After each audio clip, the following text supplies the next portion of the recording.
الحمد لله والصلاة والسلام على من لا نبي بعده وبعد. Kwa majina ni Sheikh Abu Qatada, Pwani Patriotic Religious Leaders Chairperson. Mwanzo kabisa tumehuzunishwa na kijana aliyokuwa katika maandamano siku ya jana. Alionekana dhahir akipigwa risasi na afisa wa polisi. Jambo kama hili tunakemea na tumesikitishwa mno, na huyo afisa achukuliwe hatua. Hatungependa kuona nchi yetu inaelekea mwelekeo huo, na pia tungependa kutoa nasaha zetu kuhusu haya maandamano ambayo kwamba tunayashuhudia kwa jina la Justice for Ojwang. Maandamano sio lengo. Maandamano ni chombo cha sauti ya mwenye kudai haki yake iwe ni yenye kusikika, lakini lengo ni justice kupatikana, haki kupatikana. Na justice haipatikani barabarani, justice inapatikana mahakamani. Na bila shaka kesi ya Ojwang haiko barabarani, iko mahakamani. Ningeomba kuwarai wa Kenya wenzangu, tuachie mahakama ifanye kazi yake. Twaona maandamano haya, tulikuwa tunalia justice kwa Ojwang ambaye kwamba ni Mkenya mmoja. Maandamano yanasababisha wanauliwa watoto wengine zaidi ya yule ambaye kwamba tulikuwa tunatetea haki. Nani atakubali biashara ya hasara? Tunawapatia maadui wa hii nchi, maadui wa amani, maadui wa uchumi, maadui wa maendeleo ya nchi yetu nafasi. Twashuhudia mali ya watu ni yenye kuharibiwa, watu ni wenye kuporwa kwa jina la maandamano.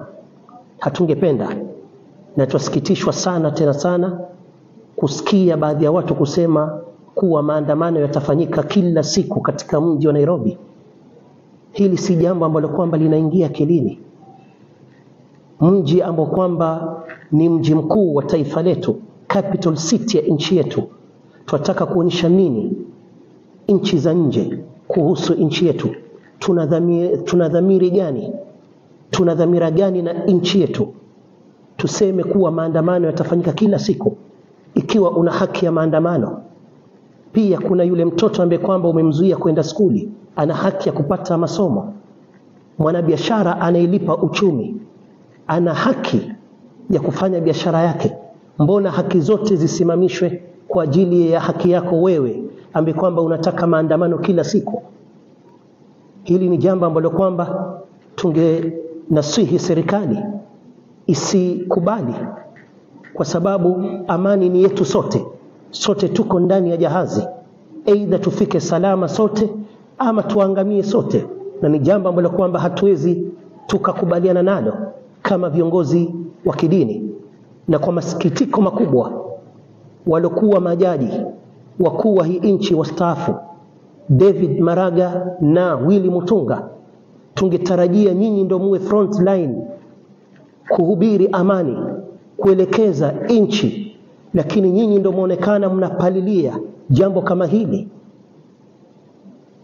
Mlikuwa na nafasi nzuri ya kuleta mabadiliko ambayo kwamba mnayadai leo hii, wakati mlikuwa katika serikali, wakati mlikuwa kila mmoja wenu alikuwa ni Chief Justice. Kaif leo wewe ni raia wa kawaida ndiye unadai unataka mabadiliko fulani? Kuna hidden agenda gani kwa hii nchi yetu? Na kuhusu maafisa wa serikali, polisi waheshimiwe. Hatujafurahishwa kabisa na mwanamke alionekana akijibizana na afisa wa polisi. Yule ameenda katika mafundisho, ameenda training. Si training ya shamba, si mkulima yule, wala si mvuvi wa kuvua samaki baharini. Yule ni mweka amani. Vipi unatarajia uende mbele yake utoke na maneno useme ya kuyasema, kisha unatarajia akuangalie? Naye ni binadamu. Tuheshimu vitengo vya usalama, na yote ambaye kwamba anajaribu kuelekeza kidole kwa vitengo vya usalama, huyu ni adui wa nchi yetu, huyu ni adui wa amani, haitaki hii nchi kheri. Tusikubali Wakenya wenzangu kupoteza amani ambayo kwamba tumesifika nayo. Wito wetu kwa serikali hivi, ama haya mashirika kibinadamu ambayo kwamba yanaonekana yako kwa mstari wa mbele, yachunguzwe, isiwe kuna mkono wa adui nyuma yao ambao kwamba hawaitaki nchi yetu kheri, kama tulivyoona katika maandamano ya mwaka jana walivyotumika mashirika ya haki ya kibinadamu. Wachunguzwe, waangaliwe vizuri. Amani inatuhusu sote, tusije kwa kutetea jambo tukavuruga amani. Ni jambo ambalo kwamba Mkenya mzalendo hawezi kubaliana nalo. Naam, na tutazidi kuiombea nchi yetu. Mwenyezi Mungu aidumishe amani. Kila mwenye njama fiche, Mwenyezi Mungu amshinde. Mwenyezi Mungu amhifadhi rais wa hii nchi, ahifadhi viongozi wa hii nchi, ahifadhi idara za usalama, na atuepushe na kila ambaye kwamba ana nia fiche dhidi ya nchi yetu ya Kenya.